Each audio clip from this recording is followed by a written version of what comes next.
दोस्तों, जब कभी भी आप अवसाद की भावना से घिर जाएं तो श्रीमद् भगवद गीता के ये श्लोक जरूर पढ़ें। आपको निश्चय ही हर सवाल का जवाब मिल जाएगा।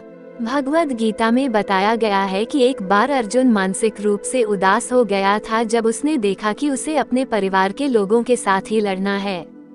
तभी भगवान कृष्ण ने कुरुक्षेत्र के मैदान में अर्जुन को अपना कर्तव्य करने के लिए परामर्श के रूप में उपदेश दिया था।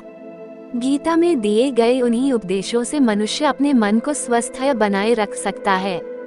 कृष्ण ने भगवद गीता में कहा है कि आप जो हैं उसके साथ सहज रहना सीखें।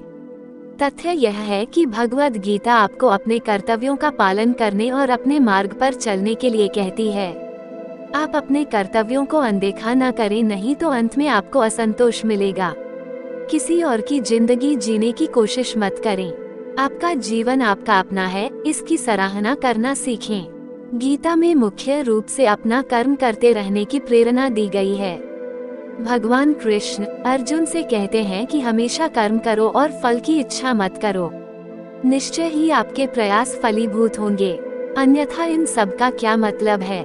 आपको जीवन में सफलता हासिल करने के लिए यात्रा पर ध्यान केंद्रित करना है, न कि गंतव्य पर। ज्ञान से हम आत्मा और भक्ति से हम परमात्मा को जान पाते हैं, लेकिन कर्म से आत्मा परमात्मा दोनों को जाना जा सकता है। कृष्ण ने अर्जुन से कहा कि कर्म करना मानव का धर्म है, बिना कर्म किए कुछ भी प्राप्त नहीं किया जा सकता है। हमें अपना ध्यान हमेशा लक्ष्य की ओर लगाना चाहिए। गीता के इस उपदेश से मनुष्य के मानसिक स्वास्थ्य में वृद्धि होती है। संयम रखें। गीता से ये भी ज्ञान मिलता है कि व्यक्ति को कैसे अपना जीवन संयम से जीना चाहिए।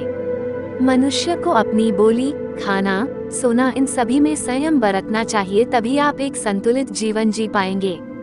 हर दिन 12 घंटे काम करने और सप्ताहांत में लगातार 4 घंटे व्यायाम करने में कोई समझदारी नहीं है।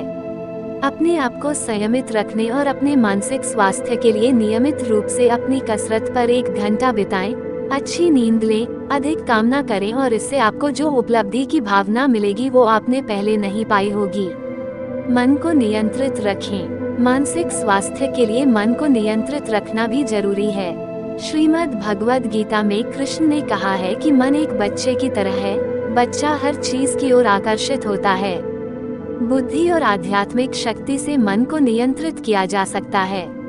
मानसिक स्वास्थ्य मन की एक अवस्था है। निरंतर अभ्यास और वैराग्य से यह संभव है। उनका कहना है कि जहाँ भी और जब भी मन भटकता है, क्योंकि मन चंचल और अस्थिर होता है, तो हमें इसे अभ्यास के द्वारा वापस नियंत्रण में लाना होगा। ऐसा करने से आपके शरीर के साथ मन को भी स्वस्थ रखने में मदद मिलेगी। श्री कृष्ण अर्जुन से गीता में ये भी बताते हैं कि बीते कल और आने वाले कल की चिंता मत करो, क्योंकि जो होना है वो होकर रहेगा और जो होता है अच्छा ही होता है, इसलिए वर्तमान का आनंद लो। मानसिक स्वास्थ्य के लिए ध्यान करें। भागवत गीता में ध्यान पर भी विशेष जोर दिया गया है। श्री कृष्ण बताते हैं कि ध्यान आपको शांति और सद्भाव खोजने में मदद करता है। भगवत गीता के अनुसार ध्यान का अभ्यास व्यक्ति को सभी कष्टों से मुक्त करता है। ये योग का मार्ग है। दृढ़ संकल्प और निरंतर उत्साह के साथ आप इसका पालन करें।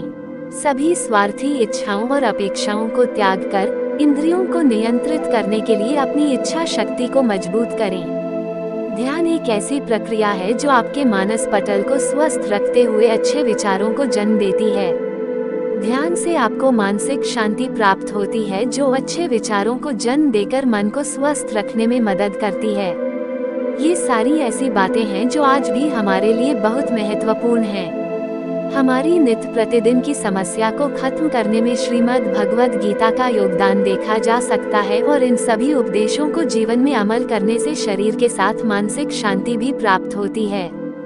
दोस्तों, मिलते हैं एक नई वीडियो के साथ। धन्यवाद।